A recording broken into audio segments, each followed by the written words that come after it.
So ಗೆಳೆಯರೆ, Iran finally ಇಡೀ ಜಗತ್ತು ಹೆದರ್ತಾ ಇರುವುದನ್ನೇ ಮಾಡಿದೆ. ವಿಶೇಷವಾಗಿ ಇದರಿಂದ ಇಸ್ರೇಲ್ ಮತ್ತು ಅಮೆರಿಕ ಹೆದರ್ತಾ ಇದೆ. ಇರಾನ್ ತನ್ನ ಮೊದಲ ಪರಮಾಣು ಬಾಂಬ್ ಅನ್ನು ಪ್ರಯೋಗಿಸುವ ಮೂಲಕ ತನ್ನ ಮೊದಲ ಪರಮಾಣು ಪರೀಕ್ಷೆಯನ್ನ ನಡೆಸಿದೆ.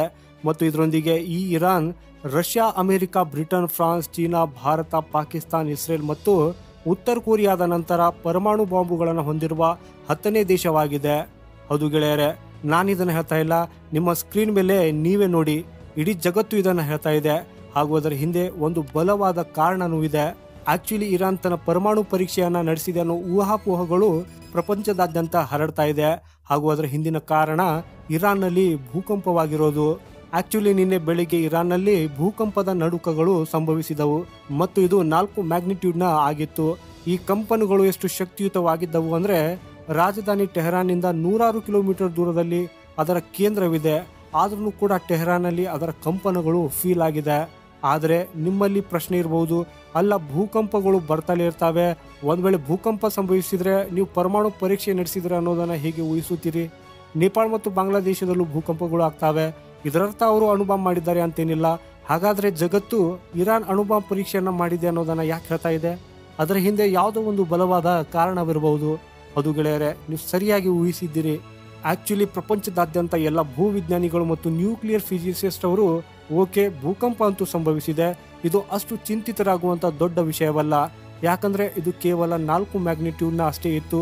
ಆದರೆ ಸಮಸ್ಯೆ ಏನಂದ್ರೆ, ಈ ಭೂಕಂಪದ ಕೇಂದ್ರ ಬಿಂದು ಇರುವ ಪ್ರದೇಶದಲ್ಲಿ, ಅಂದ್ರೆ ಅದು ಪ್ರಾರಂಭವಾದ ಸ್ಥಳದಲ್ಲಿ ಭೂಕಂಪಗಳು ಸಂಭವಿಸುವುದೇ ಇಲ್ಲ.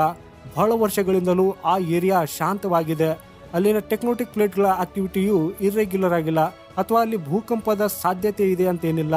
ಆದ್ದರಿಂದ ಅಲ್ಲಿ ಭೂಕಂಪನ ಸಂಭವಿಸಿಕೆಯು ಬಹುಶಃ ಇರಾನ್ನ ಅಂಡರ್ ಗ್ರೌಂಡ್ ನ್ಯೂಕ್ಲಿಯರ್ ಬಾಂಬ್ ಅನ್ನ ಪರೀಕ್ಷಿಸಿದೆ ಅನ್ನೋ ಅನುಮಾನವನ್ನ ಹುಟ್ಟಾಗ್ತದೆ. ಜಗತ್ತಿನಾದ್ಯಂತ ವಿಜ್ಞಾನಿಗಳ ಈ ಊಹಾಪೋಹಗಳಿಗೆ ಯಾಕೆಷ್ಟು ಹೆಚ್ಚಿನ ಸಪೋರ್ಟ್ ಸಿಗ್ತಾ ಇದೆ ಅಂದ್ರೆ, 24 ಗಂಟೆಗಳಿಗಿಂತ ಹೆಚ್ಚು ಸಮಯ ಕಳೆದಿದ್ರು ಈ ಇರಾನ್ ಈ ಭೂಕಂಪಗಳ ಬಗ್ಗೆ ಯಾವುದೇ ಅಧಿಕೃತ ಹೇಳಿಕೆಯನ್ನ ನೀಡಿಲ್ಲ.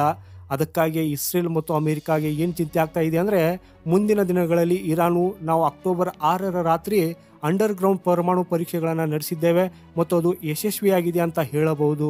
ಹಾಗೂ ಇದರೊಂದಿಗೆ ಇರಾನ್ ಪರಮಾಣು ಬಾಂಬ್ನ ಶಕ್ತಿಯನ್ನು ಹೊಂದಿರುವ ವಿಶ್ವದ 10ನೇ ದೇಶವಾಗಿದ್ದೇವೆ ಅನ್ನೋದನ್ನ ಘೋಷಣೆ ಕೂಡ ಮಾಡಬಹುದು ಅಂತ ಚಿಂತಿತರಾಗಿದ್ದಾರೆ. ಈ ಸಮಯದಲ್ಲಿ ಇಸ್ರೇಲ್, ಅಮೆರಿಕ ಈ ಎಲ್ಲಕ್ಕಿಂತ ದೊಡ್ಡ ಸಮಸ್ಯೆ ಮತ್ತು ಭಯವನ್ನ ಯಾವತ್ತಿಗೂ ಅದು ನಿಜವಾಗಿಸಲು ಬಯಸೋದಿಲ್ಲ. ಅದಕ್ಕಾಗಿ 2 ದಿನದ ಹಿಂದೆನೆ ಡೊನಾಲ್ಡ್ ಟ್ರಂಪ್ ಅವರು ಕೂಡ ಇರಾನ್ನ ಪರಮಾಣು ಕೇಂದ್ರಗಳನ್ನ ಇಸ್ರೇಲ್ ಆದಷ್ಟು ಬೇಗ ಗುರಿಯಾಗಿಸಿ ವೈಮಾನಿಕ ದಾಳಿ ನಡೆಸಬೇಕು ಅಂತ ಹೇಳಿದ್ರು. ಯಾಕಂದ್ರೆ ಇರಾನ್ ಪರಮಾಣು ಬಾಂಬ್ ತಯಾರಿಸುವಲ್ಲಿ ಬಹಳ ಹತ್ತಿರದಲ್ಲಿದೆ ಮತ್ತು ಇರಾನ್ ಅನ್ನ ಒಂದು ನ್ಯೂಕ್ಲಿಯರ್ ಪವರ್ ಸ್ಟೇಟ್ ಆಗ್ತಾ ಇರೋದನ್ನ ನೋಡೋದನ್ನ ನಾವು ಬಯಸುವುದಿಲ್ಲ. ಸೊ ಅದಕ್ಕಾಗಿ ನಾವು ಅದನ್ನ ತಕ್ಷಣವೇ ನಿಲ್ಲಿಸಬೇಕು. ಯಾಕಂದ್ರೆ ಇರಾನ್ ಬಹಳ ಕ್ಲೋಸ್ ಅಲ್ಲಿ ಇದೆ ಅನ್ನೋದರ ಈ ವಿಷಯದ ಬಗ್ಗೆ ಎಲ್ರಿಗೂ ಗೊತ್ತೇ ಇದೆ. ಹಾಗೂ ಒಂದ್ ವೇಳೆ ಇದು ನಿಜವಾದ ಭೂಕಂಪಗಳ ನಡುಕ ಇದೆ ಮತ್ತೇನು ಅಲ್ಲ ಅಂತಂದ್ರೆ ಓಕೆ, ಇದನ್ನ ಹೊರತು ಇದು ಪರಮಾಣು ಸೈಡ್ಗಳಲ್ಲಿ ನಡೆಸಿದ ಪರಮಾಣು ಪರೀಕ್ಷೆಯಾಗಿದ್ರೆ ಮುಂದಿನ 3-4 ದಿನಗಳಲ್ಲಿ ಇಡೀ ಜಗತ್ತಿಗೆ ಬೆವರಿಳಿಯುವುದು ಖಚಿತ. ಆದಾಗ್ಯೂ ಬರುವಂತ 3-4 ದಿನಗಳು ಬಹಳಷ್ಟು ಇಂಪಾರ್ಟೆಂಟ್ ಆಗಿರಲಿದೆ. ಸೊ ಆಗ ಫೈನಲಿ ಇದರ ಸತ್ಯ ಏನು ಅನ್ನೋದನ್ನ ನೋಡೋಣ. ಸೊ ಇದಕ್ಕೆ ಸಂಬಂಧಪಟ್ಟಂತ ಅಪ್ಡೇಟ್ ಬಂದ ತಕ್ಷಣ ನಿಮಗೆ ತಿಳಿಸುವ ಪ್ರಯತ್ನವನ್ನ ಮಾಡ್ತೇನೆ. ಅದಕ್ಕಾಗಿ ಚಾನೆಲ್ ಸಬ್ಸ್ಕ್ರೈಬ್ ಮಾಡೋದನ್ನ ಮರೆಯದಿರಿ.